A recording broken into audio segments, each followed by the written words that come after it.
Од Фудбалската федерација на Македонија соопштија дека отвораат дисциплинска постапка против фудбалскиот клуб Шкендија, поради, како што велат, нечовечкото однесување на навивачите и непочитувањето на минутата молк во чест на жртвите од трагичната несреќа. Овој чин представува недопустливо непочитување кон загинатите и нивните семејства. ФФМ ќе преземе соодветни мерки согласно правилата, со што ќе обезбеди вакви недолични постапки никогаш повеќе да не се повторат. За вакви нелуѓе нема место во фудбалот. Нека се огледаат на Шкендија Рачиново, која што покажа достоинство и почит кон жртвите и целокупната ситуација во државата. ФФМ пред неколку недели веќе ги испразни трибините со гостински навивачи во Струга поради недолично однесување. И тоа ќе важи за сите без исклучок. Фудбалот мора да остане спорт на почит и достоинство, велат од ФФМ. 6 пациенти од странство се враќаат денеска во Македонија, информира од Министерството за здравство околу состојбата на пациентите по трагедијата во Кочани. Оттаму додаваат и дека во земјава се уште се лекуваат 16, а во странство 89 пациенти. Детали од Елизавета Дамјановска-Спасеновска.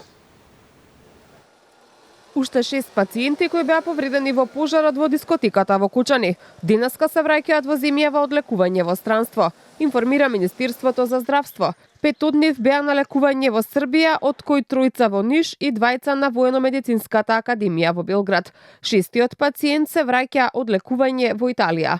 Еден од пациентите кои се вратија од Ниш е хоспитализиран во болницата за хируршки болести Наум Охридски. Оттаму велат дека по неопходните анализи и испитувања ќе се знае дали истиот ќе биде задржан подолго од 24 часа. Денеска еден пациент е вратен од Ниш, така да сега во моментот се веќе 7. Кај пациентот кој што е донесен од Ниш ги правиме оние по протокол испитувања што следат за да видиме моменталната здравствена состојба, кај останатите се прават редовни преврски заради тоа што тоа се пациенти кај кои беше извршена трансплантација на кожа. Како закрепнуваат тие? Се иде според протокол, да не речам со уреден тек. Од Министерството велат дека и за останатите пациенти ќе важат истите протоколи, односно ќе бидат примени во здравствените установи од кои биле испратени и ќе бидат задржани на лекување согласно повредите. За нив, а и за сите останати кои ќе продолжат да се лекуваат во болниците во Македонија, ќе се грижи мултидисциплинарен тим, составен од пластичен хирург, психолог, токсиколог и интернист. Кај дел од пациентите кои се лекуваат во странство има подобрување, а неколкумина се уште се интубирани и во потешка здравствена состојба. Во здравствените установи во државава остануваат 16 пациенти во општа добра состојба. По 6 во Свети Наум Охридски и градската општа болница 8 септември и 4 во приватните болници.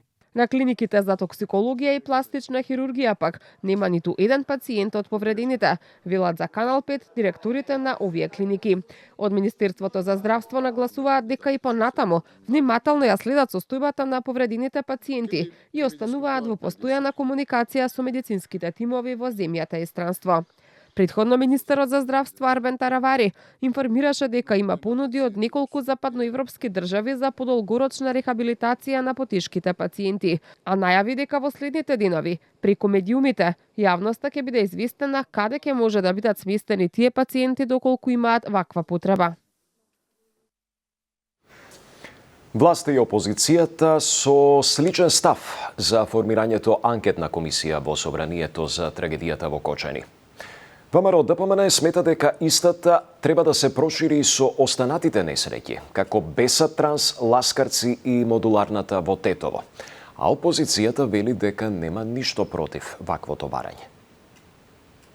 Убав одговор имаше на ова прашање премиерот, така што нема што да додадеме дополнително. Апсолутно немаме ништо против ваква анкетна комисија, но ќе ја прошириме со трагедии кои што се случија како она во модуларната болница Ласкарци, Бесат Транс, така што нема ништо против тука, никој. Претседател Венко Филипче во текот на оваа недела ќе излезе со официјален став по однос на ова прашање. Апсолутно ние секогаш сме на страната на правдата и сметаме дека кога тоа е потребно, дека сите случаи треба да добијат правна и правилна разрешница без селективна правда. Од ДУИ бараат целосна транспарентност од владата и Министерството за внатрешни работи во врска со активностите и одговорноста на Агенцијата за обезбедување во трагичната ноќ во Кочани. Владата има обврска да му даде на јавноста јасни одговори. Кои се другите клиенти на Рубикон? Дали имале регуларни безбедности договори и лиценцирани обезбедувачи? Дали Министерството за внатрешни работи некогаш извршило инспекција или контрола врз оваа агенција? Дали оваа компанија се штити поради незините врски со власта? Дали е вистина дека агенцијата оценува компании да ја ангажираат, повикувајќи се на незината поврзаност со високи партиски авторитети? Од возење во спротивна насока до прекумерна брзина и управување со возило под дејство на алкохол. Билтенот на МВР речиси секојдневно е исполнет со примери за сообраќај на некултура. Оттам, за Канал 5 велат дека само месецов имало над 18.000 сообраќајни прекршоци. Повеќе од Јорданчо Цветановски. Тешка сообраќај на несреќа на патот Гостивар Маврово. 29-годишник возел со над 80 км на час повеќе од дозволеното. Кавадарачанец возел под дејство на алкохол, иако имал забрана за управување со возило. Крајот на овој месец продолжува да ги полни билтените на МВР со сообраќајни несреќи и казни. Сообраќајните прекршоци се прават и на главните и на споредните улици, и покрај засилените полициски контроли. Сепак статистиките на МВР покажуваат дека дел од луѓето продолжуваат со непочитување на законите. Како што соопшти од МВР, од почетокот на месецов заклучно со 27 март, евидентирани биле вкупно 18.880 сообраќајни прекршоци на патиштата низ Македонија. На патиштата низ земјава евидентирани се вкупно 18.880 издадени платни налози, повеќето по основ на прекршоци од Законот за безбедност на сообраќајот на патиштата, а далеку помал број по основи на одредби од Законот за возила. Од ресорното министерство додаваат дека најголем дел од прекршоците се однесуваат на непрописно паркирање.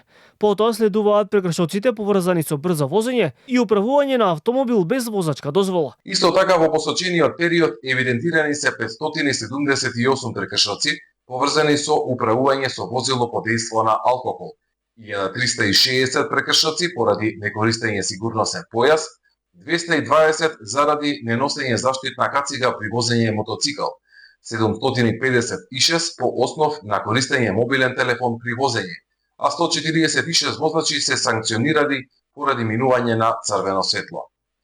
Покрај ова санкционирани се и 504 пешаци. Поради техничка неисправност во месецов што изминува, од полицијата информираа дека исклучени од сообраќај биле 226 возила, а биле изречени казни и за над 430 лица затоа што управувале нерегистрирани возила. Тоа беше се во вечерните вести. Пријатно.